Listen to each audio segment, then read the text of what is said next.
Paris, 15 mars 2026, 18h30.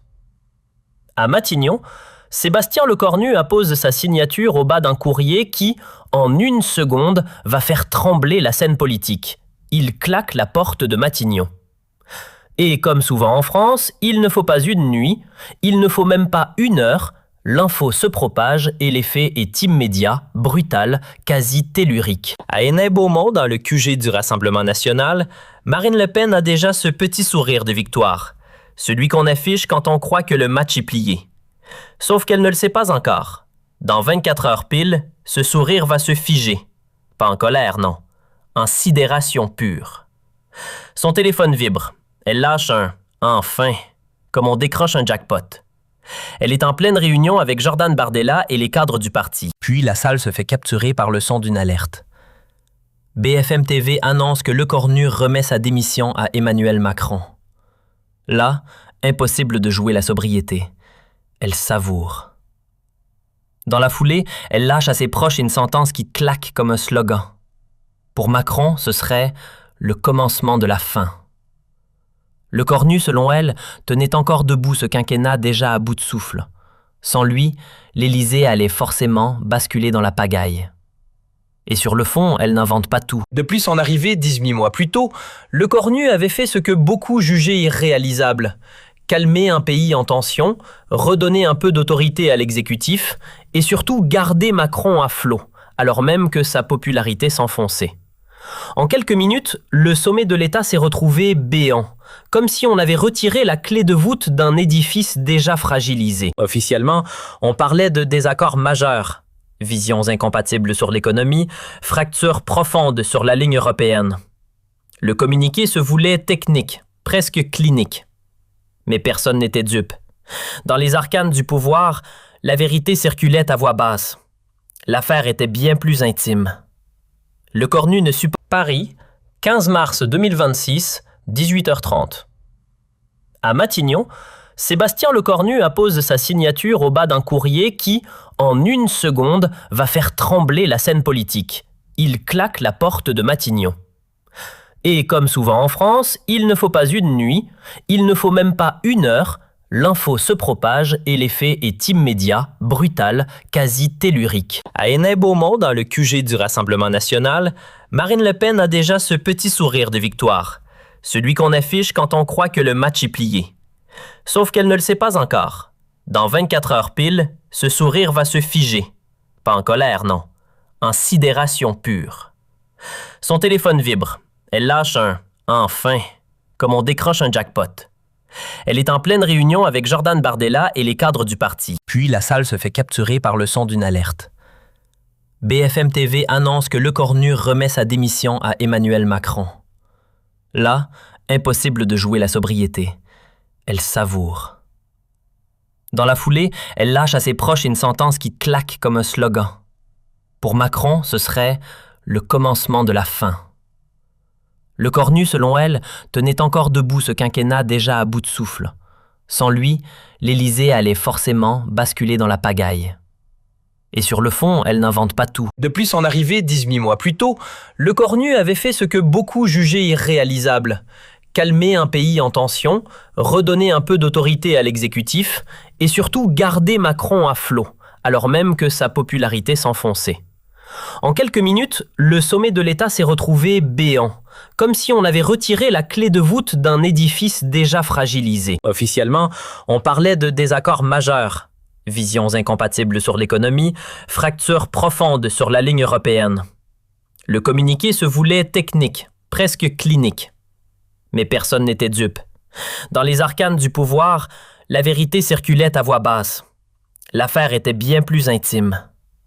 Lecornu ne supportait plus d'endosser le rôle du pare-feu d'un président en série d'erreurs. Il en avait assez d'absorber les chocs à sa place. Et le point de rupture? La réforme des retraites. Décidée contre son avis, imposée sans ménagement, elle avait rallumé les grèves et creusé les fractures dans le pays. Cette fois, c'était l'humiliation de trop. En rangeant ses dossiers, il aurait lâché à ses proches une phrase sans détour. Macron l'avait trahi une fois de trop. Hors de question désormais de continuer à servir de caution respectable. Pour l'Élysée, c'était plus qu'un départ, un séisme. Le chef de l'État ne perdait pas seulement un collaborateur redoutablement efficace. Il voyait s'éloigner sa dernière chance de sauver la fin de son quinquennat avec un minimum de dignité. Sans le Cornu, il se retrouvait exposé, isolé, face à une opposition surexcitée et à une opinion déjà lassée. À l'Élysée, l'atmosphère est lourde. Emmanuel Macron, isolé dans son bureau, accuse le coup. Il tourne en rond, incrédule, répétant à ses conseillers qu'ils formaient un tandem solide, qu'ils avaient relevé la barre ensemble. Et pourtant, le Cornu a plié bagage. Avec lui s'envole ce qui restait de stabilité et de crédibilité. Le président se retrouve nu face à la tempête politique, fragilisé comme jamais. Pendant que le chef de l'État digère le choc, Marine Le Pen, elle, voit se dessiner une voie royale vers le sommet. Elle ne perd pas une seconde. Conférence de presse annoncée pour 20 heures. Frappez vite, frappez fort, tant que l'émotion est brûlante. Devant les caméras, elle affiche une assurance presque lumineuse. Selon elle, cette démission ne fait que confirmer ce qu'elle martèle depuis des années. Un président incapable de tenir la barre. Un pouvoir instable, une équipe qui se délite. La France, insistait-elle, mérite mieux. Elle enfonce le clou avec une précision chirurgicale. Le Cornu, affirme-t-elle, était l'ultime vernis de sérieux d'un gouvernement à la dérive. Son départ dévoilerait le vide derrière la façade. Le message est clair. L'heure serait venue pour les Français de reprendre la main. Et la mécanique médiatique s'emballe. Les chaînes d'infos la sollicitent en boucle.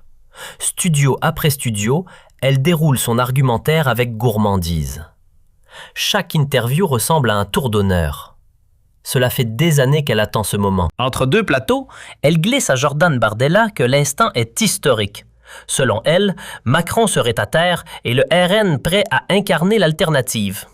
Les premières enquêtes d'opinion semblent lui donner raison. Le parti progresse nettement pendant que la cote présidentielle vacille. La démission est perçue comme le signal d'un navire en train de sombrer. Sur les réseaux sociaux, c'est l'euphorie. Les militants s'enflamment, les mots-clés explosent et Marine Le Pen partage avec satisfaction chaque message qui va dans son sens. Elle bâtit méthodiquement son récit. D'un côté, le désordre macroniste, de l'autre, l'ordre qu'elle promet d'incarner. Pendant ce temps, à l'Assemblée nationale, la gauche hésite. Jean-Luc Mélenchon savoure lui aussi la secousse, mais s'inquiète de la récupération. Il met en garde ses troupes. Si le départ de Le Cornu affaiblit l'exécutif, il risque aussi d'offrir un boulevard à l'extrême droite. Pas question, selon lui, de laisser Marine Le Pen s'approprier seule la crise. Il fallait l'admettre. Sur le terrain de la communication, Marine Le Pen avait dégainé plus vite que tout le monde. Elle occupait l'espace, fixait l'angle, dictait le récit. En quelques heures, elle s'imposait comme l'option évidente face à Macron, celle qui semblait prête à ramasser les morceaux. Pendant ce temps, à l'Élysée, l'atmosphère frisait la crise de nerfs. Les conseillers défilaient dans le bureau présidentiel, chacun avec son plan d'urgence, tous cherchant à contenir l'hémorragie. Problème, sans chef du gouvernement, la machine exécutive tournait à vide. Il fallait un nom, et vite. Alexis Kohler insistait. Chaque minute écoulée renforçait la dynamique de Le Pen. Macron, lui, se heurtait à une évidence brutale. Le Cornu n'avait pas d'équivalent.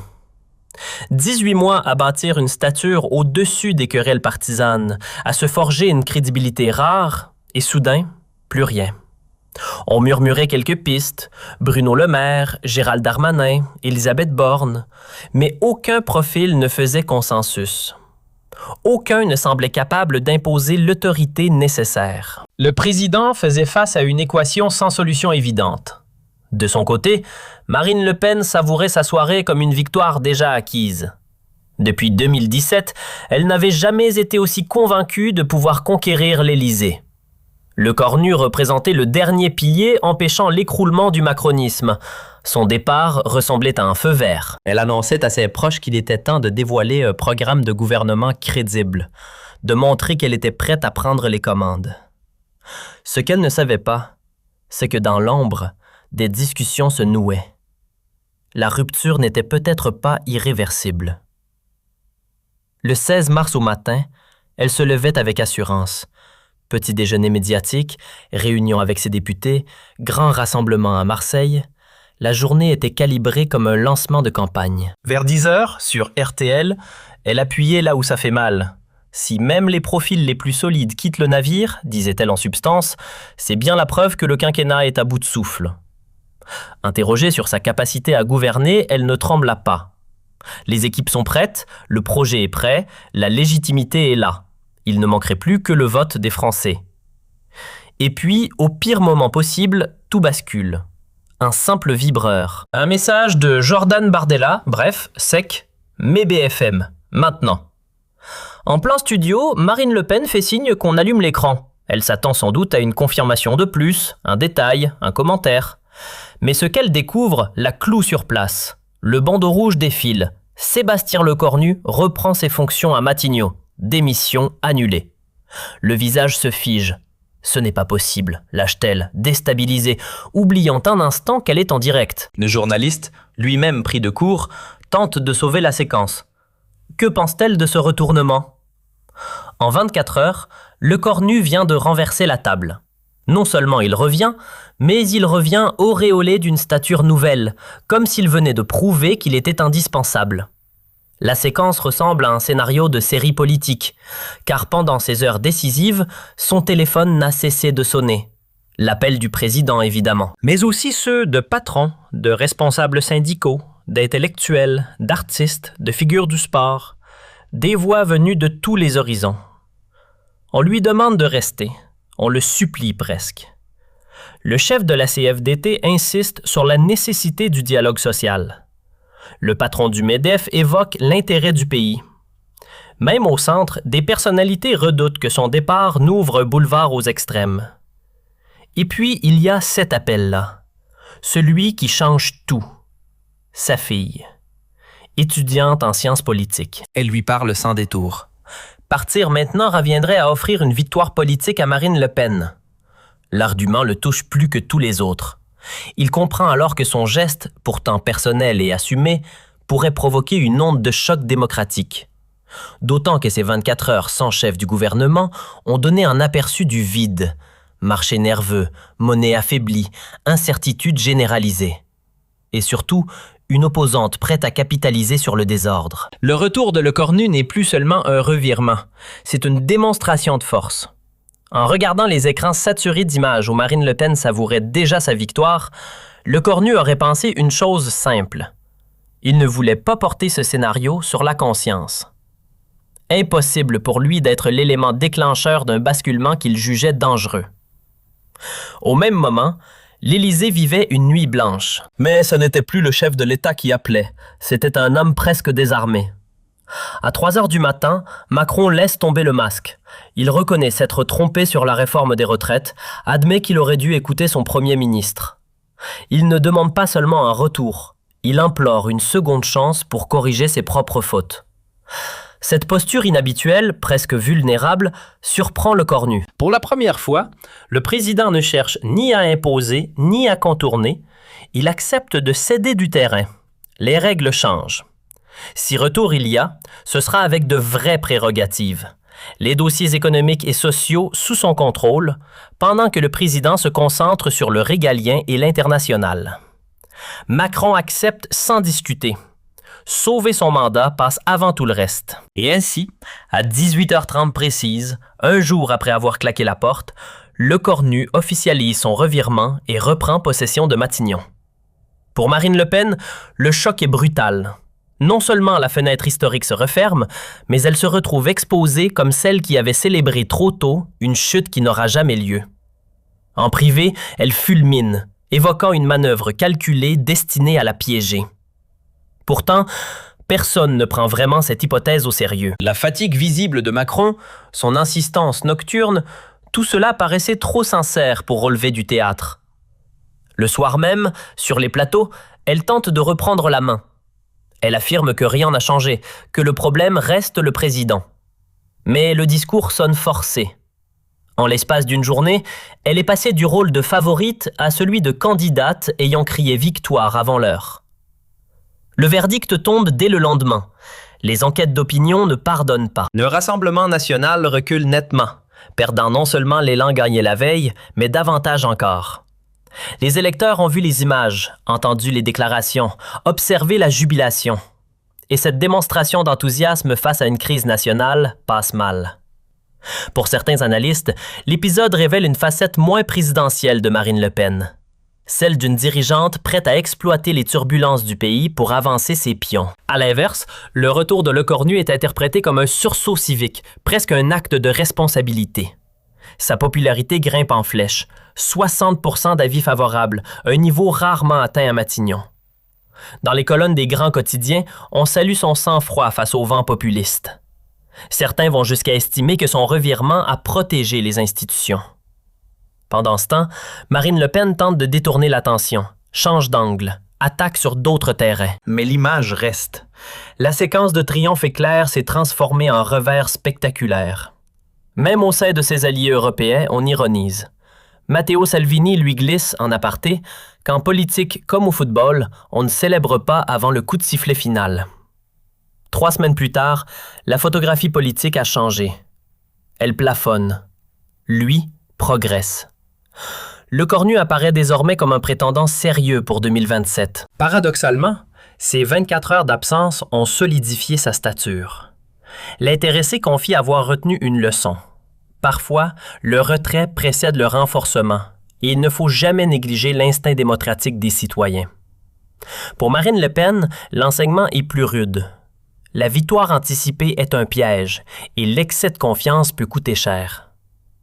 Ce bref épisode, à peine une journée, a rebattu les cartes avec une brutalité inédite. Lecornu ressort consolidé, Macron semble plus mesuré et la dirigeante du RN découvre que l'assurance mal calibrée peut devenir un handicap durable.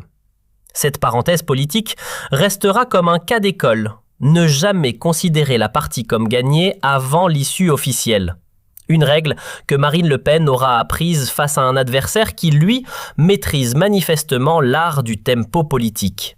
Et non, la séquence ne s'est pas refermée avec le simple retour à Matignon. Les répliques de ces 24 heures ont continué de secouer la scène politique pendant des mois. Pour Marine Le Pen, l'épisode n'était pas seulement une déconvenue, c'était une blessure d'orgueil, et elle n'avait aucune intention de laisser cette humiliation sans réponse. Dès le lendemain, au siège du RN, l'ambiance est électrique. Réunion de crise. Ton ferme. Elle refuse que l'affaire se transforme en défaite narrative. Selon elle, Lecornu a tenté de les tourner en dérision, mais son retour ne réglera rien, insiste-t-elle. Il faut contre-attaquer, reprendre l'initiative. Jordan Bardella, encore marqué par la brutalité du retournement, tente d'introduire un peu de prudence. Peut-être ont-ils accéléré trop vite. Peut-être fallait-il attendre avant de trier victoire. L'essentiel, dit-il en substance, est de préserver la crédibilité du mouvement. Le mot déclenche l'explosion. Crédible? Hier encore, tout le monde les voyait déjà aux portes du pouvoir. Ce n'est pas elle qui manque de cohérence, affirmait-elle, mais un premier ministre capable de quitter puis de revenir comme si de rien n'était. En une seule journée, elle a parcouru tout le spectre des émotions politiques, de l'assurance triomphante à l'amertume publique. Et la tempête numérique n'arrange rien. Sur les réseaux sociaux, les qualificatifs fusent, souvent cruels. On l'accuse d'avoir attendu le chaos pour prospérer. Elle proteste auprès de ses proches. Critiquer le gouvernement est le rôle naturel d'une opposition. Si un chef du gouvernement s'en va, il est légitime de pointer ses responsabilités. Mais l'opinion, elle, tranche autrement. 3 jours après l'épisode, une enquête d'Harris Interactive révèle que les 2/3 des Français ont jugé sa joie déplacée. L'image retenue n'est pas celle d'une dirigeante responsable, mais d'une candidate semblant placer son ambition avant l'intérêt collectif. Et en politique, ce genre de perception laisse des traces durables. Depuis cet épisode, une ombre persistante accompagne Marine Le Pen. L'image d'une dirigeante trop pressée de se réjouir lui colle désormais à la peau. Ses équipes tentent bien de redresser la trajectoire. Déplacements soigneusement scénarisés, visites dans les hôpitaux, rencontres agricoles, séquences caritatives, mais la trace laissée par ces 24 heures refuse de s'effacer. En interne, certains cadres le reconnaissent à demi-mot. L'alternative crédible qu'elle cherchait à incarner s'est fissurée. Le public, lui, n'a pas oublié ce sourire capté au moment de départ de Lecornu. Pendant ce temps, l'ancien démissionnaire transforme son retour en tremplin. Son choix de reprendre ses fonctions est salué comme un geste responsable, presque civique. Effet plus troublant encore pour le RN, des voix venues de la gauche lui accordent un respect inattendu. François Ruffin, critique habituel du pouvoir, admet qu'il a agi en homme d'État, capable de mettre de côté l'orgueil personnel au nom d'un intérêt collectif. Ce soutien transversal complique la tâche de Marine Le Pen. Comment cibler frontalement un premier ministre désormais reconnu au-delà de son camp? Un stratège du RN le concède en privé. La séquence a tourné à l'avantage de Lecornu, qui est passé du statut de technicien efficace à celui de figure nationale. L'attaquer frontalement reviendrait presque à se tirer une balle dans le pied. Autour d'elle, les débats stratégiques s'intensifient. Certains proposent de concentrer les critiques sur Macron. D'autres suggèrent de recentrer le discours sur les enjeux régaliens. Louis Alliot insiste. Il faut trouver un angle, sinon le parti risque d'être relégué à l'arrière-plan jusqu'en 2027. Mais Marine Le Pen reste focalisée sur Lecornu. À ses yeux, il incarne le verrou principal. Tant qu'il occupe le terrain, estime-t-elle, la percée reste compromise. Cette fixation commence à inquiéter jusque dans ses propres rangs. Certains murmurent qu'elle ne parle plus que de lui, qu'elle le voit comme l'obstacle omniprésent. Les attaques personnelles se multiplient, critiques sur ses décisions, ses déplacements, ses prises de parole, parfois contradictoires. Des observateurs notent que la bataille devient trop personnelle, au détriment d'une vision alternative structurée. Et plus elle insiste, plus Lecornu bénéficie d'un effet inverse, celui de la victime d'un acharnement. Les enquêtes d'opinion confirment le paradoxe. Lui progresse, le RN piétine. D'anciens alliés s'interrogent. À force de viser Lecornu, elle contribuerait à renforcer son aura. La scène devient encore plus délicate lors d'un déplacement en Normandie quelques semaines plus tard. Interrogée sur sa réaction initiale, elle tente d'expliquer qu'elle se réjouissait de la clarification politique.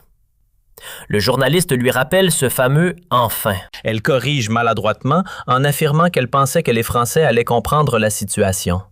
Mais l'explication sonne défensive, et en politique, les justifications tardives peinent rarement à effacer les images déjà gravées. La tentative de justification tourne vite au fiasco numérique. Sur les réseaux, les internautes s'en donnent à cœur joie. Un mot-clé ironique surgit, détournant son fameux « enfin » pour en faire un running gag politique. Plus elle s'explique, plus la situation semble s'aggraver. Certains commentateurs résument cruellement la scène. Chaque nouvelle défense affaiblit un peu plus sa position. Le contraste est d'autant plus frappant que, de son côté, Lecornu adopte une retenue presque clinique. Questionné sur les réactions de son adversaire, il esquive avec sobriété. Il refuse la polémique et se réfugie derrière une posture institutionnelle. Gouverner, rien de plus. Cette réserve maîtrisée met en relief l'agitation de Marine Le Pen et alimente le récit d'un duel inégal. Un éditorialiste résume la perception. D'un côté la maîtrise, de l'autre l'emportement. Le face-à-face à l'Assemblée nationale enfonce le clou. Lors du débat budgétaire, Marine Le Pen attaque frontalement, insinuant que la démission, puis le retour, relevait d'un calcul stratégique. Elle évoque une mise en scène destinée à peser sur le président. Lecornu, impassible, répond sans hausser le ton. Il reconnaît son amertume, souligne qu'elle espérait capitaliser sur la crise, puis rappelle que le pays mérite mieux que des querelles tactiques. La réplique déclenche des applaudissements au-delà même de la majorité. L'image est forte, elle visiblement déstabilisée, lui imperturbable. Dans les couloirs, certains élus commentent que la joute a tourné court et que le premier ministre a pris l'ascendant avec élégance. Les chaînes d'information rediffusent la séquence en boucle. L'effet est durable. L'image d'une candidate incapable d'accepter un revers s'installe. Les sondages suivants accentuent l'écart. Lecornu frôle des niveaux d'adhésion exceptionnels pour un chef de gouvernement en exercice, tandis que Marine Le Pen atteint un plancher inédit depuis des décennies. En interne, l'inquiétude grandit. Jordan Bardella reconnaît que la ligne d'attaque ne produit plus les effets espérés. Il faudrait revoir la stratégie. Pourtant, Marine Le Pen reste persuadée que la roue finira par tourner. Il suffirait d'attendre une nouvelle secousse politique. Autour d'elle, certains s'alarment de cette fixation. Ils redoutent qu'elle ne perde de vue l'essentiel. Pendant ce temps, Lecornu transforme l'épisode en démonstration de solidité. Son départ puis son retour ont construit une aura inattendue, celle d'un dirigeant perçu comme indispensable. Des analystes résument la situation avec une formule cinglante. Il incarnerait la responsabilité et la stabilité, quand son adversaire renverrait l'image de l'opportunisme et de la tension permanente. Et dans l'opinion, cette comparaison fait mouche. 6 mois plus tard, la carte politique n'avait plus rien à voir avec celle d'avant la tempête. Lecornu caracolait en tête des classements de popularité, s'imposant comme l'adversaire évident face à Marine Le Pen. Elle, de son côté, s'efforçait de recoller les morceaux d'une image écornée. En cercle restreint, elle finit par reconnaître avoir mal évalué son rival. Il avait joué finement, avec une précision presque chirurgicale. Cet aveu tardif sonnait comme la fin d'un cycle. Celle qui pensait enfin tenir sa revanche découvrait que la politique ne se gagne pas à l'enthousiasme, mais à la maîtrise du tempo. Un historien spécialiste des droites radicales résumait la leçon. L'assurance excessive finit toujours par coûter cher, et Lecornu avait donné une démonstration éclatante de patience stratégique. Ces fameuses 24 heures entrèrent dans les annales comme un cas d'école de retournement spectaculaire. Marine Le Pen n'y avait pas seulement perdu un momentum, elle y avait laissé une part essentielle de sa crédibilité comme alternative au pouvoir. À l'inverse, Lecornu ressortait renforcé, propulsé au rang de figure centrale du jeu politique français. Son pari, risqué au départ, s'était transformé en triomphe durable, reléguant son adversaire dans l'ombre de sa propre réussite. La leçon semblait limpide. En politique, proclamer sa victoire trop tôt relève de l'imprudence. Marine Le Pen en fit l'expérience face à un adversaire qui semblait manier l'art du timing avec une redoutable efficacité. 1 an plus tard, l'épisode avait déjà pris des allures de mythe contemporain. Ses répercussions continuaient de hanter la scène publique. Marine Le Pen n'avait jamais complètement retrouvé l'élan qui la portait avant cet accroc. Lors de ses rassemblements, elle contournait soigneusement le sujet, mais les journalistes ne manquaient jamais de le ramener sur la table. Des observateurs y voyaient désormais son point faible récurrent. Chaque offensive contre le gouvernement ravivait le souvenir de cette jubilation prématurée. Dans certaines facultés de sciences politiques, l'affaire servait d'exemple pédagogique. À Sciences Po Paris, un professeur consacrait même une séance entière à cette erreur de calcul. Mars 2020. Après une décennie passée à polir sa respectabilité, Marine Le Pen avait vu, en une seule journée, une partie de ce travail s'effriter. Avec le recul, l'épisode a quitté l'actualité pour entrer dans les cas d'école. Dans certains amphithéâtres, on le compare déjà aux grandes affaires politiques qui ont marqué l'histoire contemporaine. Pour des professeurs de stratégie, la séquence illustre une règle simple mais redoutable. En politique, le moment choisi compte autant que l'action elle-même. Lecornu, explique-t-il, a réussi l'exploit de convertir une position fragile en levier de puissance. Une manœuvre digne d'Emmanuel. Du côté des écoles de journalisme, l'analyse porte sur un autre terrain, celui du récit médiatique. Comment l'emballement des chaînes d'information a-t-il contribué à transformer un revirement en humiliation publique? Une enseignante souligne que la répétition des images, d'abord l'enthousiasme affiché, puis la stupeur captée en direct, a construit une dramaturgie visuelle presque implacable. Les reporters politiques, eux, évoquent ces 24 heures comme un souvenir rare.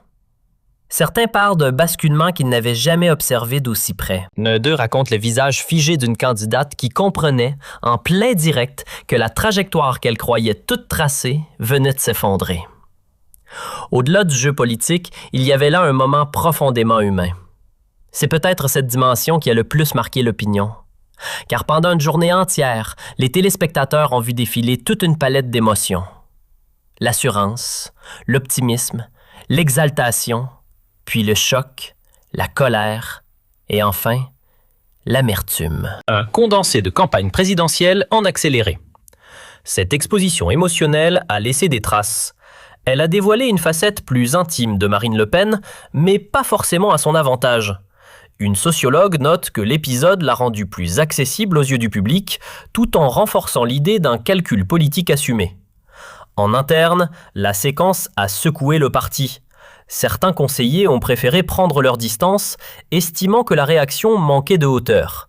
Un ancien responsable du mouvement confie qu'un dirigeant appelé à gouverner doit savoir garder sang-froid et retenue, même au cœur des tempêtes. Ces critiques ont pesé. Jordan Bardella, présenté comme l'héritier politique, a adopté un ton plus posé, multipliant les interventions mesurées. Selon des proches, il aurait tiré les enseignements de l'épisode, évitant les emballements précipités. Ainsi, au-delà de l'affrontement entre deux figures, l'affaire a aussi révélé un changement de génération au sein du RN. Les plus jeunes semblent avoir intégré la leçon. En politique, la posture compte autant que la stratégie, et la retenue peut parfois valoir plus que l'éclat. Avec le recul, certains observateurs osent une lecture inattendue. La déconvenue de Marine Le Pen aurait paradoxalement servi son propre camp. Un politologue spécialisé dans les droites radicales estime que cette gifle publique a contraint le RN à gagner en maturité, à adopter des codes plus institutionnels, presque présidentiels. Comme si l'erreur avait agi comme un électrochoc stratégique. Pendant ce temps, le cornu récolte les fruits d'une manœuvre qui dépasse toutes les prévisions. 12 mois après la tempête, il s'impose comme la personnalité politique la plus respectée du pays, au-delà des clivages. Même Jean-Luc Mélenchon, adversaire acharné du gouvernement, admet que l'ancien démissionnaire a pris une autre dimension. Selon lui, le cornu a prouvé qu'il savait trancher dans l'intérêt collectif, même au prix de décisions impopulaires. Ce qui frappe, c'est l'ampleur du consensus. Rares sont les figures capables de rassembler des soutiens aussi divers. Le cornu semble avoir franchi une frontière invisible, devenant un point d'équilibre dans un paysage fragmenté. François Bayrou parle d'une incarnation presque classique de l'homme d'État, au-dessus des querelles partisanes, attaché à la stabilité nationale. Et les chiffres lui donnent raison. À l'approche de 2027, le cornu domine tous les scénarios électoraux, laissant loin derrière ses rivaux potentiels, Marine Le Pen comprise, dont la progression s'essouffle. Certains stratèges de l'opposition reconnaissent que l'écart paraît difficile à combler. L'épisode du printemps 2026 a changé la donne. Il a façonné une image de recours presque providentielle. Une aura qui inquiète jusque dans les rangs macronistes. Des élus Renaissance murmurent que le cornu occupe désormais l'espace au point de faire de l'ombre au président lui-même. Les enquêtes d'opinion illustrent ce décalage spectaculaire. Le chef de l'État plafonne autour d'un tiers d'avis favorables, tandis que son premier ministre dépasse largement les 3/4. Un fossé inédit sous la Ve République. L'historien Michel Vinocq souligne la singularité du phénomène. Peu de responsables publics transforment une crise personnelle en succès durable. En l'espace d'un an, le cornu a converti un moment de fragilité en socle de légitimité. Ses proches racontent qu'il avait anticipé une réaction sans imaginer l'ampleur du soutien. Le geste initial relevait du risque calculé. La mobilisation, elle, a dépassé toutes les attentes. Ce qui a tout changé, ce n'est pas seulement la décision de Le Cornu, c'est la vague qui a suivi. Une réaction presque instinctive du pays réel. Des dirigeants syndicaux aux chefs d'entreprise, des universitaires aux figures culturelles, les appels